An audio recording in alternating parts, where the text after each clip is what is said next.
Welcome to new lesson. इस lesson में मैं आपसे बात करूंगा कि कैसे आप अपनी ई कॉमर्स वेबसाइट के लिए कूपन क्रिएट कर सकते हो। जैसे आप किसी प्रोडक्ट को जब ऐड टू कार्ट करते हो ना, तो एक वहां पे कूपन का ऑप्शन आता है, राइट। तो मैं आपसे बात करूंगा कि कैसे आप वो कूपन क्रिएट कर सकते हो। प्लस हम एक दो और चीजें सीखेंगे अबाउट एलिमेंटर। ठीक है जी। तो चलिए स्टार्ट करते हैं। कूपन बनाना देखो बहुत ही ज्यादा सिंपल है। कूपन बनाने के लिए आपको अपने डैशबोर्ड में जाना है, देन आपको वो कॉमर्स के अंदर जाना है, देन आपको यहाँ कूपन्स का ऑप्शन है, आपको यहाँ जाना है। ठीक है जी। तो हम गए कूपन्स के अंदर, देन यहाँ पे एक ऑप्शन आ रहा है क्रिएट योर फर्स्ट कूपन, तो आप इसे क्लिक करोगे, राइट। अब आपसे यहाँ पे कूपन कोड के लिए कह रहा है, तो एक देखो नीचे ऑप्शन भी आ रहा है जनरेट कूपन कोड। तो आप चाहो तो यहाँ से रैंडम कूपन कोड भी जनरेट कर सकते हो, या फिर आप अपना कूपन कोड भी लिख सकते हो। इसे मैंने लिख दिया WPC12। ठीक है, और इसका डिस्क्रिप्शन देना चाहते हो यहाँ पे दे सकते हो, नहीं देना चाहते कोई बात नहीं। अब नीचे आओगे तो देखो आपके पास ऑप्शन आ रहा है जनरल, ये डिस्काउंट कैसा है, परसेंटेज डिस्काउंट आप देना चाहते हो, से आपने लिख दिया 10%। ठीक है, तो जो भी उसने से किसी ने 5,000 का प्रोडक्ट खरीदा तो उसे 10% डिस्काउंट मिल जाएगा। ठीक है, और सपोज करो किसी ने फिक्स्ड कार्ड डिस्काउंट लिया, तो जो भी उसके कार्ट में वैल्यू होगी, से उसकी 5,000 की परचेज है, तो उसका, और यहाँ पे मैंने लिखा 500, तो उसे 500 रुपए का डिस्काउंट मिल जाएगा, राइट। या फिर फिक्स्ड प्रोडक्ट डिस्काउंट, अगर आप किसी प्रोडक्ट के ऊपर डिस्काउंट देना चाहते हो तो आप वो भी कर सकते हो। मोस्ट ऑफ द केसेस में आप देखोगे या तो परसेंटेज डिस्काउंट या फिक्स्ड कार्ड डिस्काउंट, तो हम से यूज करते हैं परसेंटेज डिस्काउंट। और यहां पे मैं लिख देता हूं 10, मतलब 10% डिस्काउंट मिलेगा उसको, जितने की भी उसने कार्ट में शॉपिंग की होगी उसका 10%। अगर आप फ्री शिपिंग अलाउ करना चाहते हो तो यहां से फ्री शिपिंग अनेबल कर सकते हो, नहीं तो कोई जरूरत नहीं है। अब ये आपका कूपन एक्सपायर कब हो, राइट, कूपन एक्सपायरी डेट है, तो वो एक्सपायर कब हो तो वो आप यहां से सेट कर सकते हो। ठीक है, तो से ये कूपन मैं चाहता हूं कि एक्सपायर हो जाए 30 नवंबर 2019 को, तो मैंने ये रख दिया कूपन एक्सपायरी डेट, राइट। तो यहाँ पे हमने ले लिया परसेंटेज डिस्काउंट, यहाँ पे आपके पास और भी ऑप्शन थे जो कि आप डाल सकते हो।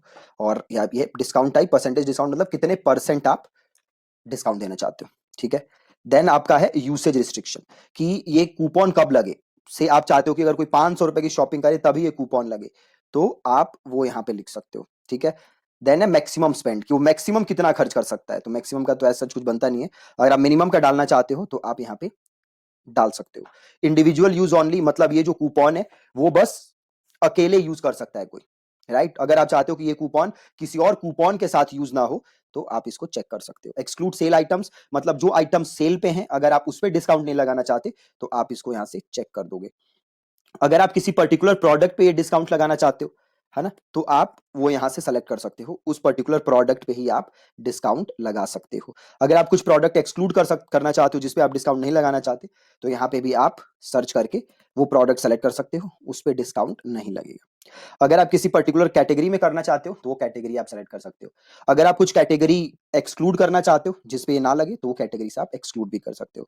अगर आप कुछ ईमेल एड्रेसेस डालना चाहते हो जिसपे जो कि लोग ये डिस्काउंट ले सकें, तो आप वो ईमेल एड्रेसेस डाल सकते हो, आप जिस जिसका ईमेल डालोगे उसी को ये डिस्काउंट मिलेगा। देन यूसेज लिमिट, ठीक है, कि पर कूपन कितने लोग यूज कर सकते हैं, राइट। कि क्या, जैसे मैंने सपोज करो एक कूपन जनरेट किया, ये वाला, राइट, WC12, तो अब ये कितने लोग इसको यूज कर सकते हैं, राइट। से आप चाहते हो 100 लोग, तो अब इस कूपन को 100 ही लोग यूज कर सकते हैं। ठीक है, अगर आप इसे क्या चाहते हो कि क्या जितने आइटम है कार्ट में, क्या उस सब पे ये डिस्काउंट लगे, या दो आइटम, सपोज करो मैंने 10 प्रोडक्ट लिए, आप चाहते हो कि ये डिस्काउंट बस दो आइटम पे लगे, तो आप यहाँ पे दो लिख सकते हो। अगर आपने तीन लिखोगे तो तीन पे लगेगा, हम इसको छोड़ देते हैं। पर यूजर कितनी बार ये कूपन यूज कर सकता है, राइट। तो अगर आप चाहते हो कि एक यूजर इस कूपन को दो ही बार यूज कर सकता है या एक ही बार यूज कर सकता है, तो आप वहां पे लिख सकते हो। अगर अनलिमिटेड है तो आप अनलिमिटेड छोड़ सकते हो, राइट। और आप इसे यहां से कर दो पब्लिश।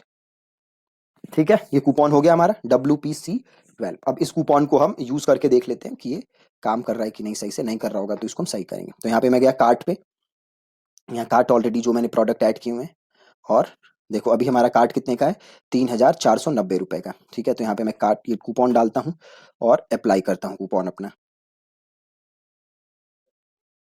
अब देखो ये हो गया 3,145 रुपए, तो ये डिस्काउंट मिल गया मुझे, है ना। कूपन देखो 343 का डिस्काउंट मिल गया। तो ऐसे आप कूपन्स अपनी वर्डप्रेस वेबसाइट के लिए क्रिएट कर सकते हो।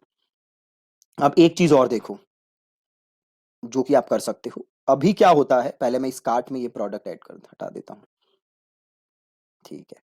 अब सपोज करो मैंने ये प्रोडक्ट पे मैंने गया और मैंने इसको ऐड टू कार्ट किया।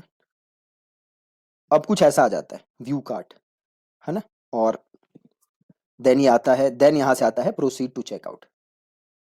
अगर आप चाहते हो कि आपका यूजर सीधे यहां पे आ जाए, ये जो बीच के स्टेप आ रहे हैं ना फालतू के, वो ना आए, तो हम वो काम भी कर सकते हैं, राइट। अभी देखो क्या होता है, चेकआउट करने के बाद ये पेज आता है, देन चेकआउट पेज आता है।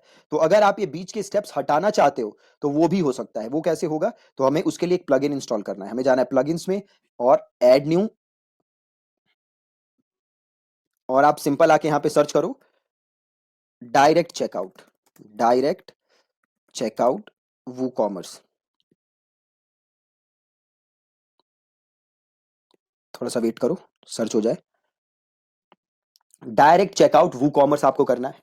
फिर क्या होगा, वो जो बीच के बटन्स आ रहे थे ना, वो बटन्स आने बंद हो जाएंगे और वो सीधे जो आपका यूजर है वो क्या कर सकता है, सीधे चेकआउट कर सकता है। ये जो बीच के स्टेप्स आ रहे हैं उससे आपका यूजर बच जाएगा, राइट। तो एक बार हम इसको दोबारा सर्च करते हैं, डायरेक्ट चेकआउट सर्च मारते हैं बस,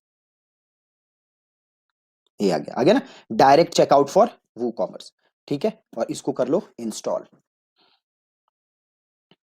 इंस्टॉल किया और इसको कर लिया मैंने एक्टिवेट। अगेन जरूरी नहीं है कि आप ये इंस्टॉल करो, बट अगर आप चाहो तो यू कैन ट्राई दिस। यहाँ पे देखो आ गया होगा, है ना, डायरेक्ट चेक, सॉरी डीएक्टिवेट नहीं करना था, गलती से हो गया।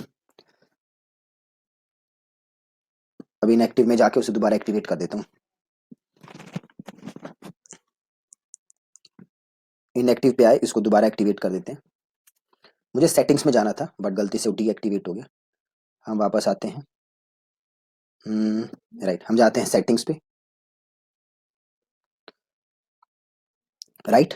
अब यहाँ पे कुछ है क्या, कुछ है नहीं, तो सिंपल अब जाओ वेबसाइट पे जाते हैं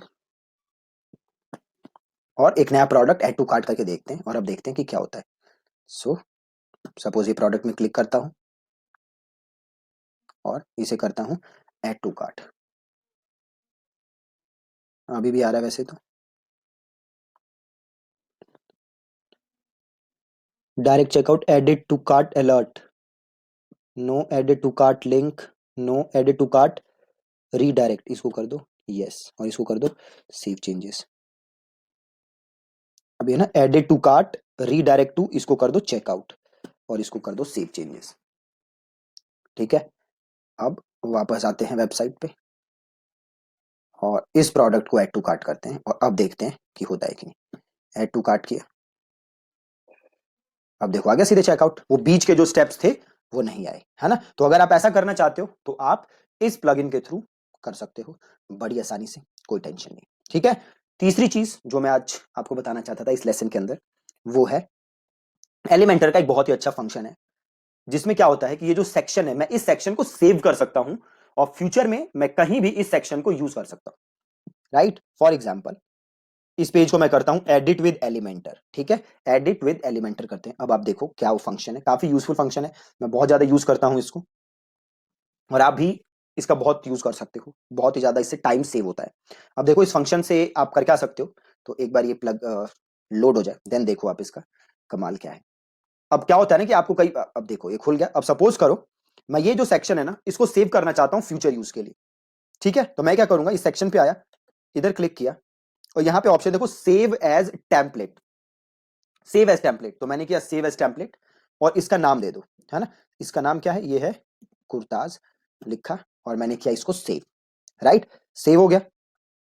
अब यहाँ पे क्लोज कर दे, इसको क्लोज कर देते हैं। अब देखो, अब सपोज करो वो सेक्शन मुझे यहां चाहिए, यहाँ पे, तो मुझे दोबारा बनाने की जरूरत नहीं है वो सेक्शन। मैं क्या करूंगा, सिंपल देखो ये बटन है, इसको क्लिक किया ऐड टेम्पलेट और ये रहा टेम्पलेट कुर्ताज, यहां से उसको इंसर्ट कर दिया और इसको कर दिया यस, आ गया।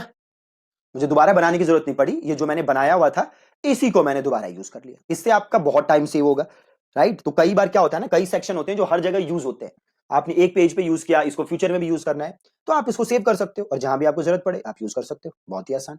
तो इसको हम बंद कर देते हैं, इसको अपडेट कर देते हैं और हम चले जाते हैं वापस, ठीक है जी। तो ये तीन चार चीजें थी जो मुझे आपको बतानी थी आज। बाकी वर्डप्रेस में लाखों प्लगइन्स हैं, तो आप अपनी रिक्वायरमेंट के हिसाब से प्लगइन्स को एक्सप्लोर कर सकते हो। आप देख सकते हो जो भी आपको रिक्वायरमेंट है उसके लिए प्लगइन अवेलेबल है ना। तो आप ढूंढ के जैसा भी प्लगइन चाहिए आप उसे ढूंढिए और यूज करिए। Right, thank you so much for watching this lesson.